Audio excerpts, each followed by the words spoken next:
Hello दोस्तों, बहुत बहुत स्वागत है आपके अपने यूट्यूब चैनल स्टडी साइकोलॉजी में। और मैं आपका दोस्त आपका मेंटर अमित कुमार लेकर आया हूँ एक नई क्लास जिसमें हम बात करेंगे वैदिक साहित्य की।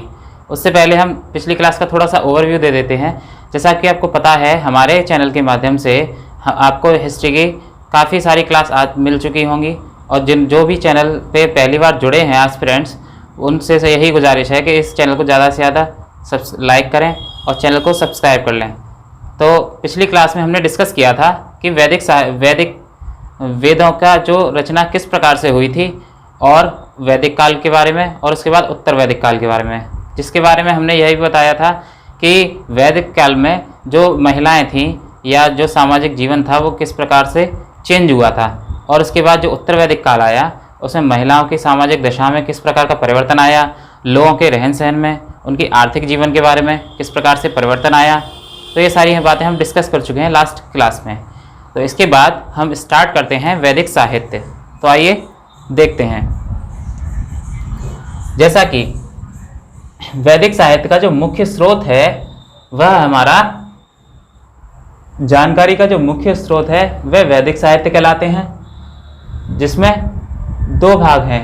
सबसे पहला श्रुति साहित्य और दूसरा स्मृति साहित्य। जैसा कि आपको पता है कि वैदिक काल में ही सबसे पहले ऋग्वेद, सामवेद, यजुर्वेद, अथर्ववेद, इन चारों वेदों की रचना हुई थी। ठीक है। और वेदों की जो साहित्य है उसे हम दो भागों में बांटा है, जिसमें श्रुति साहित्य कहते हैं और दूसरा स्मृति साहित्य। श्रुति साहित्य वे भाग कहलाते हैं वेदों के जिसमें किसी भी चीज़ को, किसी भी बातों को अपने मौखिक रूप में दर्शाया था या उनको जानकारी प्राप्त कराई गई थी। उनका मौखिक साहित्य से संबंध रखता है और उनके द्वारा फिर बाद में उसका संकलन किया गया था, इसलिए उनको मौखिक या श्रुति साहित्य कहा गया है। श्रुति का मतलब ही होता है सुनने योग्य। और स्मृति साहित्य में बात करते हैं तो स्मृति साहित्य में क्या हुआ था कि जैसे जैसे जो ऋषि मुनि थे उनको और अधिक ज्ञान हुआ स्मृति करके किसी चीज़ के बारे में, तो उन्होंने स्मृति साहित्य की भी रचनाएं की।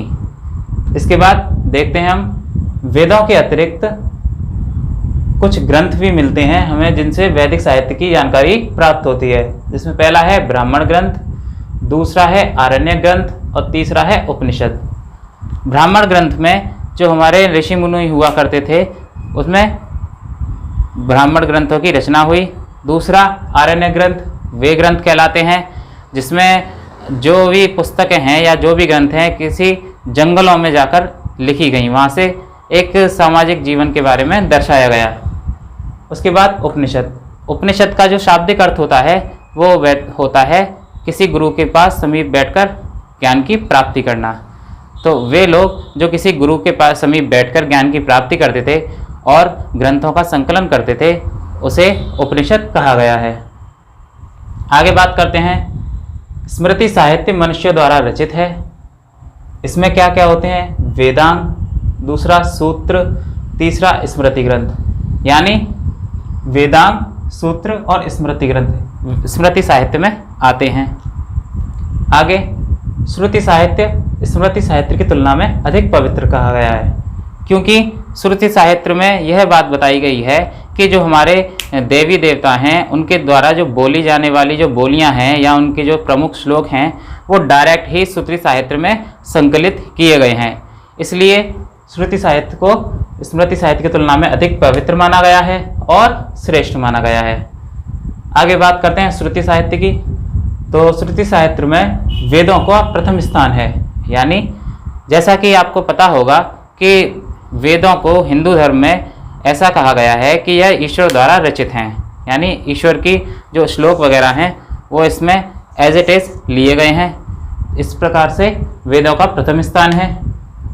वेद जो शब्द बना है वो विद धातु से बना है। किससे बना है? विद धातु से। और विद धातु का अर्थ होता है जानना। जैसा कि आपको पता है कि विद का मतलब क्या होता है? विद्वान। यानी विद्वान वह व्यक्ति जो सब कुछ जानता है। इस प्रकार से वेदों को विद धातु से बनाया है। आगे बात करते हैं। वेदों की संख्या 4 होती है, जिसमें पहला है ऋग्वेद, दूसरा है सामवेद, तीसरा है यजुर्वेद और चौथा है अथर्ववेद। कहीं कहीं हमें वेदों का एक दूसरे नाम से संज्ञा भी दी गई है, प्रदान की गई है, जिससे वेदों को कहा गया जाता है संहिता। ठीक है दोस्तों, याद रखना वेदों को संहिता साहित्य भी कहा गया है। आगे बात करते हैं, इसके जो संकलन करता थे वेदों के वो थे कृष्णद्वैपायन वेदव्यास, यानी कृष्णद्वैपायन वेदव्यास, या ज़्यादातर बुक में वेदव्यास देखने को हमें मिलता है। वेदव्यास के नाम पर ही उनका वेदों की रचना के नाम पर ही उनका नाम वेदव्यास पड़ा। वैसे उनका रियल में नाम क्या था? कृष्णद्वैपायन। अब बात करते हैं ऋग्वेद के प्रथम वेद की, वेद के प्रथम वेद ऋग्वेद की। इसमें क्या है? 10 मंडल हैं। श्लोकों की जो संख्या है वो 1028 है। याद रखना, एग्जाम में पूछ लिया जाता है कि ऋग्वेद में कितने मंडल हैं, तो वो हैं 10। दूसरा, श्लोकों की संख्या 1028 है, जिसमें क्या है? 11 बालाखिल्य श्लोक हैं। जो बालाखिल्य श्लोक हैं जो होते होंगे उसमें, तो उसमें जो संख्या है उनकी 11 है। हमको केवल एग्जाम के पॉइंट ऑफ व्यू से देखना है, हमको ज़्यादा डिटेल में नहीं जाना है। केवल याद रखना है कि बालाखिल्य श्लोक कितने हैं? 11। आगे बात करते हैं, मंत्रों की जो संख्या है वह है 10,462, यानी मंत्रों की जो संख्या है वह 10,462 है। उसके बाद पाठ करने वाला क्या कहलाता था? होत्र या होता, यानी वे व्यक्ति या वे मनुष्य जो ऋग्वेद का पाठ करता था, ऋग्वेद को एक तरह से पढ़ाकर समझाता था, उसको मुख्य रूप से होत्र कहते थे या होता कहलाता था।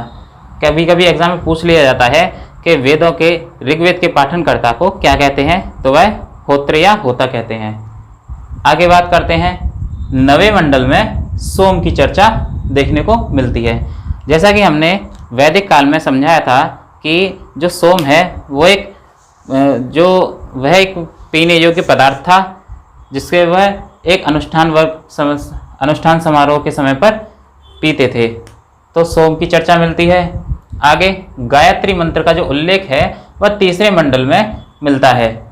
जो गायत्री मंत्र है हमारे हिंदू धर्म में, वह उसका जो उल्लेख 3रे मंडल में मिलता है ऋग्वेद के।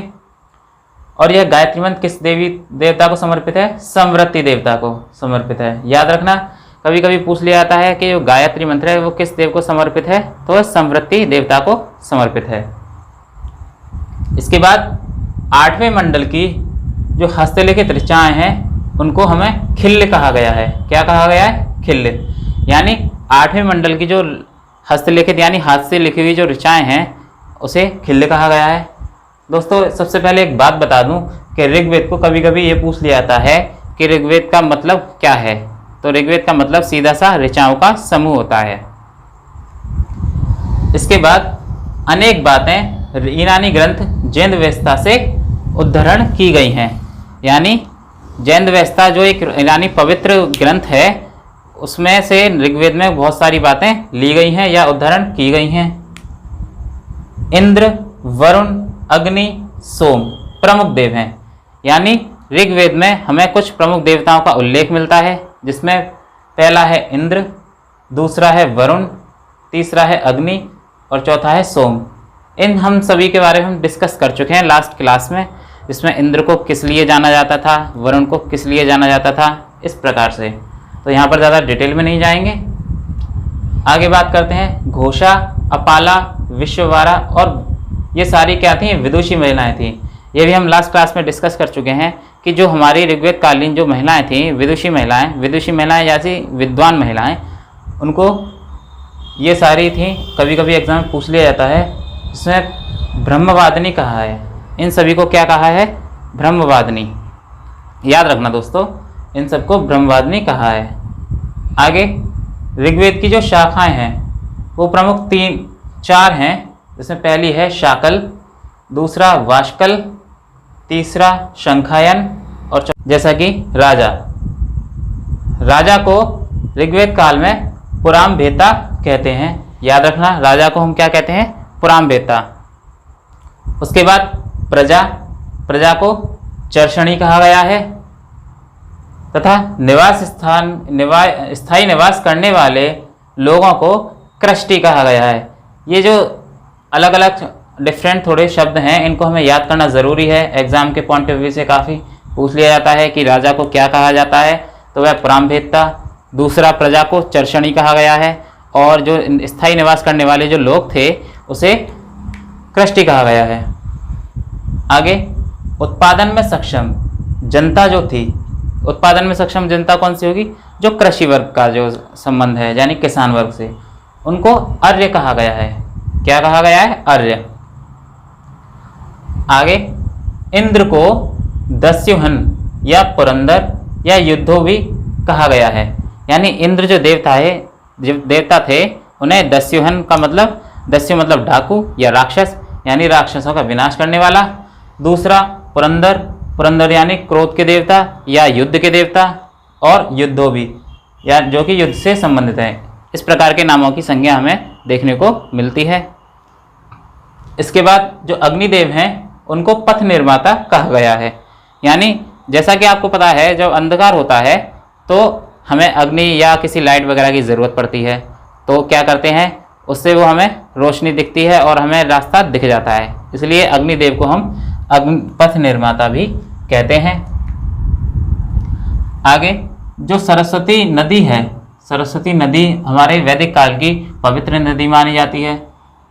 सरस्वती नदी के जो प्रवाह क्षेत्र है उसको देवकृत योनि भी कहा गया है। याद रखना, सरस्वती जो नदी है, पवित्र नदी, उसके जो प्रवाह क्षेत्र है उसको देवकृत योनि कहा गया है। इसके बाद हमारा जो दूसरा वेद है यजुर्वेद, उसके बाद में डिस्कस करते हैं। तो दोस्तों देखते हैं, यजुर्वेद अनुष्ठान एवं कर्मकांड, यानी यजुर्वेद में जो हमें उल्लेख मिलता है सबसे ज़्यादा वो अनुष्ठान और कर्मकांडों का मिलता है। एग्जाम में पूछ लिया जाता है कि यजुर्वेद किससे संबंधित है, तो याद रखना है आपको, अनुष्ठान एवं कर्मकांड इसमें देखने को मिलते हैं, जो कि यजुर्वेद से कहलाता है। आगे, इसका जो गायन करता होता था उसे अर्धवयु कहते थे। क्या कहते थे? अर्धवयु, यानी यजुर्वेद के जो गायन करता थे उन्हें अर्धवयु कहते थे। जैसा कि हमने पिछला पढ़ा अभी, ऋग्वेद में जो गायन करता थे उसको हमने होता या होत्रगत कहा गया था। आगे, इसकी प्रमुख विशेषता क्या है? यह गद्य एवं पद्य दोनों में लिखा हुआ है। ठीक है दोस्तों, गद्य का मतलब क्या होता है? गद्य का मतलब किसी कहानी के रूप में एक तरह से, और अर्थ के रूप में, हिंदी अर्थ के रूप में, और पद्य का मतलब किसी कविता या श्लोक के रूप में। आगे बात करते हैं, यजुर्वेद के दो भाग होते हैं, जिसमें पहला है कृष्ण यजुर्वेद और दूसरा है शुक्ल यजुर्वेद। शुक्ल यजुर्वेद को हम वाजस नेमी संहिता, यानी वाजस नेमी संहिता भी कहते हैं। ये बात याद रखना, एग्जाम में पूछ लिया जाता है कि वाजस नेमी संहिता किसे कहते हैं, तो शुक्ल यजुर्वेद को, जो कि यजुर्वेद का पार्ट है। अब इसमें एक बात याद रखनी है हमें कि कृष्ण यजुर्वेद जो लिखा हुआ है वह गद्य में लिखा हुआ है और शुक्ल यजुर्वेद पद्य में लिखा हुआ है। ठीक है दोस्तों, इसके बाद यजुर्वेद में कृषि और सिंचाई, यानी यजुर्वेद में जो ज़्यादातर हमें बातें देखने को मिलती हैं वो कृषि और सिंचाई से संबंधित हैं, और जिसमें चावल को व्रीहि कहा गया है। क्या कहा गया है? व्रीहि। तो याद रखना है, यजुर्वेद में चावल को व्रीहि कहा गया है। इसके बाद रासु यज्ञ। इसके बाद बात करते हैं हम, यजुर्वेद में 40 मंडल होते हैं और 2000 ऋचाएँ होती हैं। याद रखना दोस्तों, यजुर्वेद में 40 मंडल होते हैं और 2000 ऋचाएँ होती हैं। ये एग्जाम में पूछ लिया जाता है कि किस ऋग्वेद में या किस वेद में कितने मंडल या कितनी ऋचाएँ होती हैं। इसके बाद आता है सामवेद। सामवेद की जो विशेषता ये है कि यह संगीत से रिलेटेड है। किससे रिलेटेड है? संगीत से। याद रखना, सामवेद जो है हमारा संगीत से रिलेटेड है।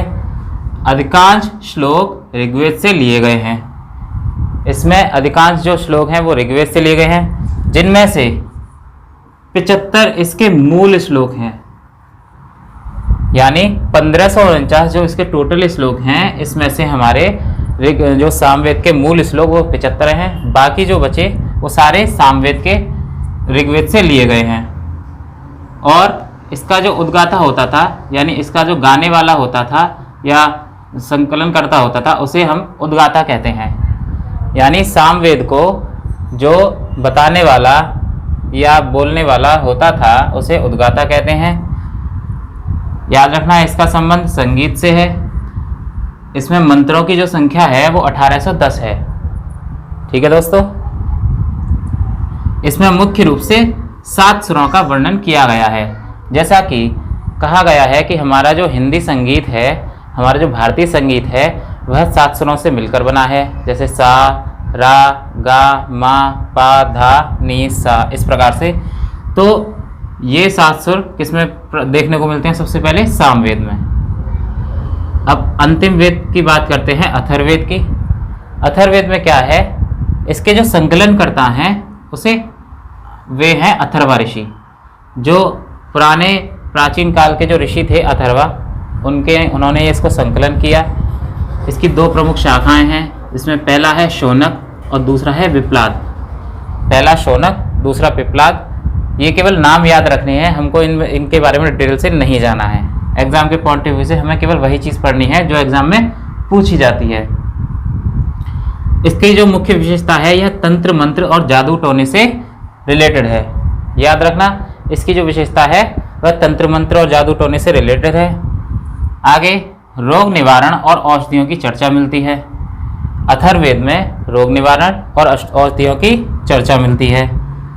जैसा कि हमने वैदिक काल में पढ़ा था कि सभा और समिति और विदत, ये 3 प्रकार की समितियां या संस्थाएं हुआ करती थी, जो हमारे वैदिक काल में जो राजा वगैरह होते थे उनको एक तरह से चुनाव करने के लिए होती थी। तो इसी प्रकार अथर्ववेद में कहा गया है कि जो सभा और समिति हैं वे प्रजापति की 2 पुत्रियां कही गई हैं। याद रखना, पूछ लिया जाता है, इम्पोर्टेंट है ये कि सभा और समिति की जो पुत्रियां वो किसको कहा गया है? तो प्रजापति की। आगे सर्वोच्च शासक एकराट कहलाते हैं। अथर्ववेद में बताया गया है कि जो सर्वोच्च शासक होता था यानी जो राजा होता था उसे एकराट कहते थे। सूर्य का वर्णन एक ब्राह्मण विद्यार्थी के रूप में किया गया है। जैसा कि आपको पता है हिंदू धर्म में हमारे एक सूर्यदेव हैं, तो उनको क्या कहा गया है? ब्राह्मण विद्यार्थी के रूप में उसका वर्णन किया गया है। ये हमारे 4 वेद खत्म होते हैं यहाँ पर। आगे बात करते हैं वेदांग की। वेदांग से तात्पर्य वेदों के अंग, यानी किसी भी हमारे वेद को समझने के लिए उसके वेदांग को भी पढ़ना जरूरी है, आवश्यक है। वेदांगों की जो संख्या होती है वो 6 होती है, जिसमें पहला है शिक्षा, दूसरा कल्प, तीसरा व्याकरण, चौथा निरुक्त, 5वां छंद और अंतिम छठा ज्योतिष। याद रखना, हमारे जो वेदांग हैं उनकी संख्या 6 है। शिक्षा, कल्प, निरुक्त, छंद, ज्योतिष और व्याकरण। इसकी जो रचना है, देखो शिक्षा शास्त्र की जो रचना की थी वो प्रतिशाख्य सूत्र से मिलती है। ठीक है, शिक्षा शास्त्र की जो रचना है वो प्रतिशाख्य सूत्र से मिलती है। आगे व्याकरण की जो रचना है, हमारे हिंदू धर्म की जो प्रथम व्याकरण की जो पुस्तक है वो पाणिनि की अष्टाध्यायी है, जो कि हमारे वेदांग कही जाती है। ये बात भी याद रखना, एग्जाम में पूछ लिया जाता है कि पाणिनि की अष्टाध्यायी की जो ग्रंथ है उसका नाम क्या है? व्याकरण।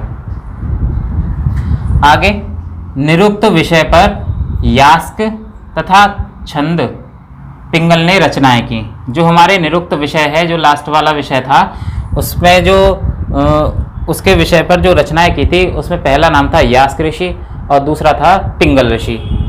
ये सारे नाम आपको थोड़ा अटपटे लगेंगे, लेकिन प्राचीन काल है, प्राचीन काल के नाम है। हमें इसमें क्या कर सकते हैं, एग्जाम के पॉइंट ऑफ व्यू से हमें केवल पढ़ना है, इनको समझना है। आगे वेदों की जो शरीर की रचना है, ऐसा माना जाता है कि वेदों की जो रचना हुई है वो शरीर के कुछ अंगों से हुई है। जिसमें किस शरीर के अंग का क्या तात्पर्य है, आइए समझते हैं। इसमें छंद को माना गया है कि वेदों के पाद से उनका उद्धरण हुआ है। पाद मतलब पैर से, यानी वेदों का जो उद्धरण हुआ है वो पैर से हुआ है। और वेदों का जो कल्प वेदांग है उसका वेद के हाथ से हुआ है। ठीक है दोस्तों। आगे ज्योतिष जो हमारा वेदांग है उसका जो संकलन हुआ है वह आंख से हुआ है, वेदों की आंख से। आगे बात करते हैं निरुक्त की। तो निरुक्त जो वेदांग है उसका जो संकलन हुआ है वह है कान से, यानी कर्ण। कर्ण भी लिखा जाता है कभी कभी कान। और शिक्षा, शिक्षा नासिका से संबंधित है। नासिका एक शुद्ध हिंदी का वर्ड है और इसे हिंदी भाषा में समझे तो नाक। आगे जो व्याकरण है वह मुख से रिलेटेड है। किससे रिलेटेड है? मुख से। तो ये हमारे बताया गया है कि जो वेदांगों की जो रचना है वो इन 6 हमारे जो अंग हैं उनके द्वारा हुई है। तो इनको हमेशा याद रखना है।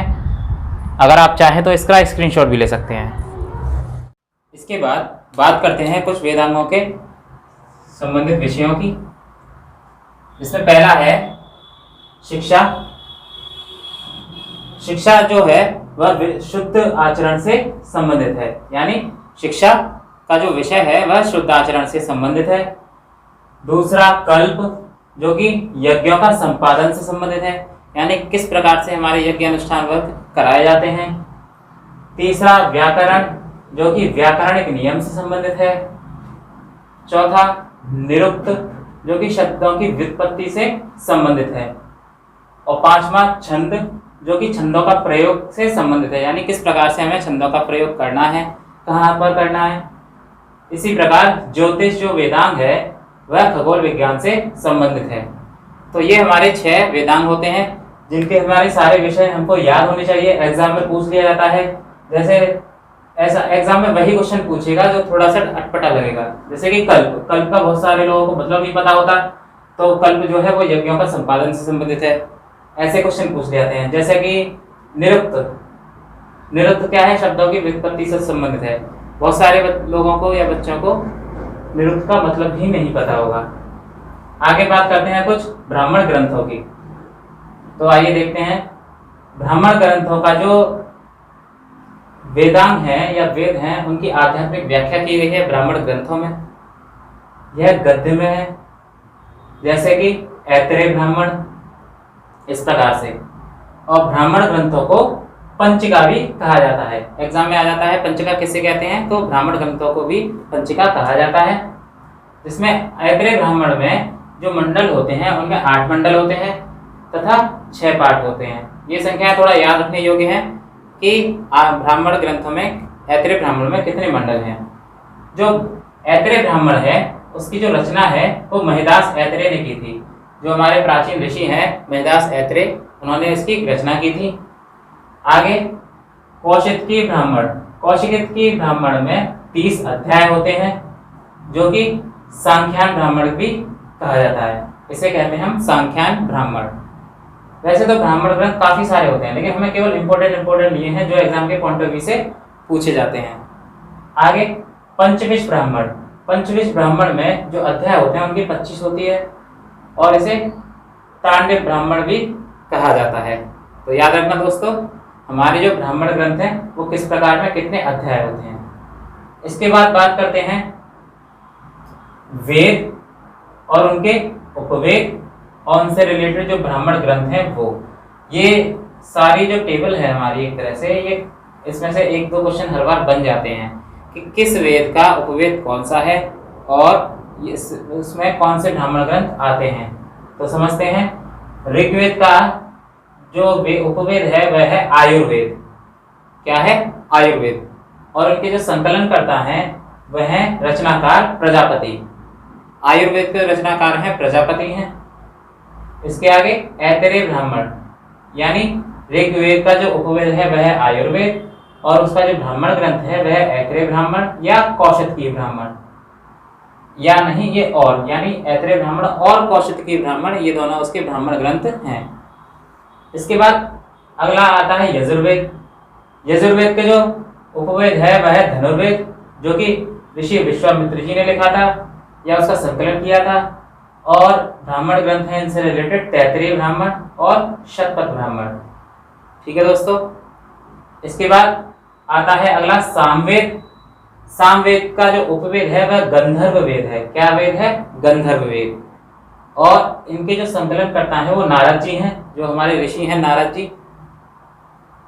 तथा इसमें ब्राह्मण ग्रंथ है, पहला है पंचविश, दूसरा है जैमिनी, तीसरा है षठविश और चौथा है तांडव। ये हमारे ब्राह्मण ग्रंथ हैं।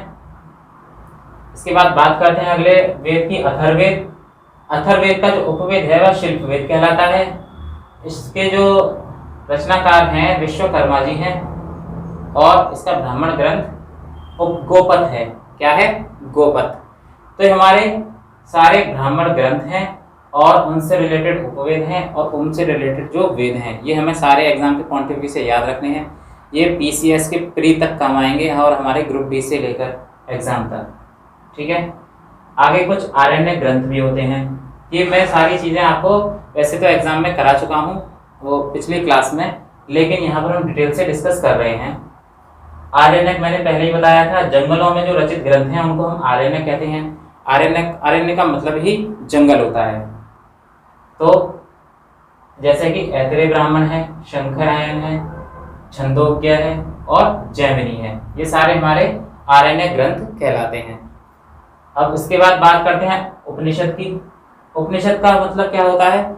मैंने बताया था किसी के समीप या एकांत में बैठकर प्राप्त किया ज्ञान।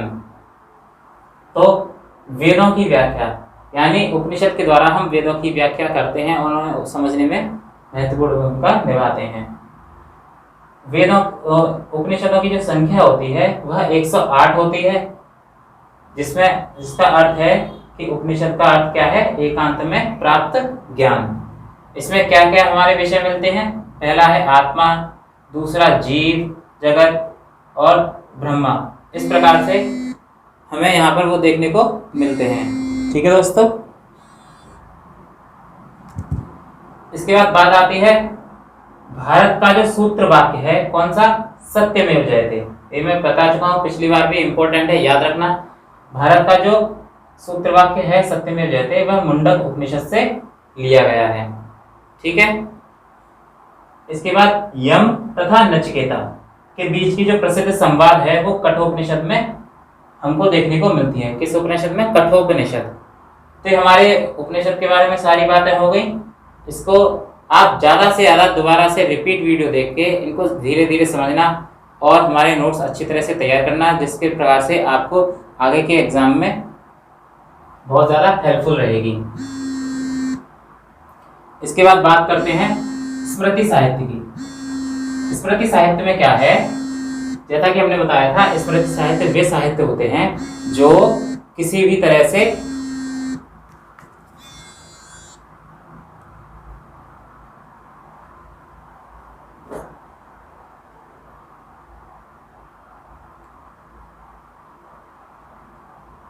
स्मृति साहित्य में हम वे साहित्य की रचना करते हैं जो मौखिक रूप से लिखे गए हैं या समझाए गए हैं। जिसमें पहला है पुराण, दूसरा है धर्मशास्त्र। इस प्रकार से स्मृति साहित्य में पुराण और धर्मशास्त्र आते हैं। इसमें जो सबसे प्राचीन स्मृति शास्त्र है वह है मनुस्मृति। सुना होगा, हमारा जो हिंदू धर्म है कहा जाता है कि मनुस्मृति के बेस पर चलाया गया है, जो कि शुंग काल में इसकी रचना हुई थी। मनुस्मृति की रचना शुंग काल में हुई थी। आगे पुराणों की जो संख्या है वह 18 है। याद रखना, पुराणों की संख्या 18 होती है, जिसमें से प्रमुख कौन कौन से हैं?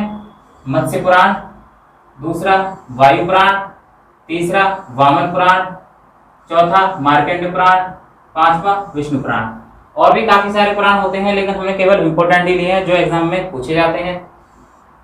जो इनके संकलन करता है वह वेद व्यास कहलाते हैं। जैसा कि हमने बताया, वेदों के जो संकलनकर्ता थे वह भी वेद व्यास थे और पुराणों के संकलनकर्ता भी वेद व्यास कहे जाते हैं।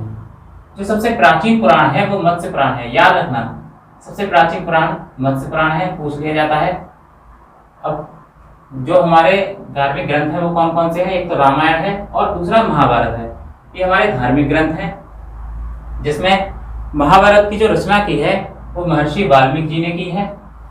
जैसा कि आपको पता होगा, रामायण की जो रचना की है, रामायण की रचना महर्षि वाल्मीकि जी ने की है, जिसमें 7 कांड हैं। 7 कांड यानी उसमें 7 भाग हैं, तो रामायण की भाषा में उसे 7 कांड बोलते हैं। तथा रामायण को चतुर्विंशति संहिता भी कहते हैं।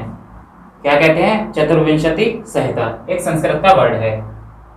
इसके बाद महाभारत की बात कर लें तो महाभारत में 18 पर्व हैं। कितने पर्व हैं? 18। ये भी एक भाग मान लो इसके, लेकिन पर्व कहे जाते हैं महाभारत के संदर्भ में। और धर्मशास्त्र, महाभारत के जो 18 पर्व हैं महाभारत को जय संहिता भी कहते हैं। एग्जाम में कई बार आ चुका है। जय संहिता किसे कहते हैं? तो महाभारत का दूसरा नाम है, इसको याद रखना है। इसके बाद श्रीमद् भगवद गीता महाभारत के भीष्म पर्व का एक अंश है। जैसा कि हमने बताया कि महाभारत में 18 पर्व हैं, तो इसमें एक भीष्म पर्व है जिसमें श्रीमद् भगवद गीता के बारे में बताया गया है। तो यहाँ हमारे स्मृति साहित्य खत्म होते हैं। इसके बाद बात आती है सूत्र साहित्यों की। तो सूत्र साहित्य कौन कौन से होते हैं, आइए समझते हैं। पहला है कल्प सूत्र। बस इसके बारे में यह याद रखना है कि कौन सा सूत्र किस विषय पर आधारित है। तो कल्प सूत्र जो है वो विधि एवं नियमों का प्रतिपादन करता है। विधि यानी किसी भी विधि मतलब एक तरह से कानून। तो किसी भी प्रशासन के संचालन के लिए कल्प सूत्र का विषय पढ़ना जरूरी है, जिसमें विधि और नियमों का प्रतिपादन किया गया है। दूसरा स्रोत सूत्र। स्रोत सूत्र में क्या बताया गया है? यज्ञ से संबंधित विधि विधान, यानी किसी प्रकार के, जैसे राष्ट्रीय यज्ञ हो गया, अश्वमेध यज्ञ हो गया, ठीक है, तो इन यज्ञों में किस प्रकार के अनुष्ठान किए जाते हैं वह हमारे स्रोत सूत्र में बताया गया है। तीसरा है शुल्ब सूत्र।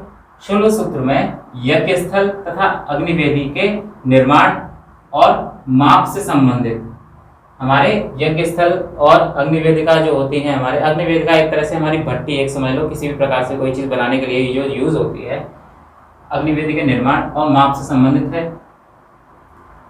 और भारतीय ज्यामिति, ठीक है, यानी हमारा जो भारतीय ज्यामिति है, भारतीय ज्यामिति एक तरह से ज्योमेट्री बोलते हैं इंग्लिश में, तो वो हमारे शुल्ब सूत्र से संबंधित है। आगे आप बात करते हैं धर्म सूत्र की। धर्म सूत्र किस प्रकार के लिए है? सामाजिक धार्मिक कानून बनाने के लिए। जो हमारे हिंदू धर्म के जो सामाजिक धार्मिक कानून हैं वो हमारे धर्म सूत्र पर आधारित हैं। इसके बाद बात करते हैं अंतिम ग्रह सूत्र की। ग्रह सूत्र में क्या बताया गया है? मनुष्यों के लौकिक एवं परलौकिक, यानी मनुष्यों के लौकिक और परलौकिक ज्ञान के बारे में दर्शाया गया है। ये हमारे सूत्र साहित्य यहाँ खत्म होते हैं। अब बात करते हैं षड्दर्शन की। तो षड्दर्शन में क्या है? वैदिक साहित्य के अतिरिक्त भारतीय समाज तथा दर्शन को दिशा देने वाले जो ग्रंथ हैं उन्हें हम क्या कहते हैं? षड्दर्शन कहते हैं। ठीक है दोस्तों, जैसे कि इसमें क्या इसके बारे में बताया गया है? आत्मा के बारे में, जीव जगत के बारे में और हमारे समाज की नैतिकता के बारे में षड्दर्शन में कहा गया है। अब कुछ भारतीय दर्शन हैं और उनकी प्रवर्तक, ये हमें याद रखने हैं। इसमें से भी कई बार एग्जाम में पूछा गया है। केवल इनके नाम याद रखने हैं और इनके संकलनकर्ता या इनके प्रवर्तक याद करने हैं, ठीक है। तो सांख्य दर्शन जो है वो कपिल मुनि ने लिखा है। दूसरा न्याय दर्शन गौतम मुनि ने लिखा है या गौतम ऋषि ने लिखा है। तीसरा योग दर्शन जो कि पतंजलि ने लिखा है। ये तो आसानी से याद कर लोगे कि योग यानी जैसे कि बाबा रामदेव जी कहते आए हैं योग करो, तो उनकी कंपनी का नाम क्या है? पतंजलि। तो इस प्रकार से योग दर्शन को पतंजलि ने लिखा है। चौथा वैशेषिक जो है वो कणाद ऋषि जी ने लिखा है और पूर्व मीमांसा जैमिनी जी ने लिखा है और अंतिम उत्तर मीमांसा बदरायण जी ने लिखा है। तो ये हमारे भारतीय दर्शन हो गए। इस प्रकार से हमने देखा। अगर आप चाहें तो इसका स्क्रीनशॉट भी ले सकते हैं। हाँ, तो वैदिक साहित्य के हमने पहले वेद, उसके बाद उपवेद, उसके बाद पुराण, उसके बाद सूत्र साहित्य, उसके बाद स्मृति साहित्य, यानी हमने काफ़ी सारी बातों के बारे में डिस्कस कर लिया है। तो इस प्रकार से हमारी जो यह वीडियो है, अगर आपको पसंद आई हो तो इसे ज़्यादा से ज़्यादा लाइक करें, चैनल को सब्सक्राइब करें और हमारी वीडियो को ज़्यादा से ज़्यादा लोगों से जोड़ने की कोशिश करें, जिससे और भी लोगों का फ़ायदा हो। क्योंकि मैंने कई बार बताया है कि आपके जो एग्ज़ाम हैं वो लॉकडाउन की वजह से थोड़ा सा डिले हो जाएंगे, लेकिन एग्ज़ाम तो होने हैं। जैसा कि लेखपाल की वैकेंसी आएंगी या हमारे पुलिस से रिलेटेड जो भी हैं वैकेंसी आएंगी, SSC में भी ये सारी चीज़ें बातें पूछी जाती हैं हमारे एग्ज़ाम से रिलेटेड। तो GS का हम आपको सारा कंप्लीट कोर्स प्रोवाइड कराएंगे और जैसा भी आपको अगर कोई डाउट हो तो आप कमेंट सेक्शन में जाकर भी हमसे पूछ सकते हैं। हम आपके कमेंट सेक्शन में आवश्यक रूप से जवाब देंगे। Okay, thank you, bye.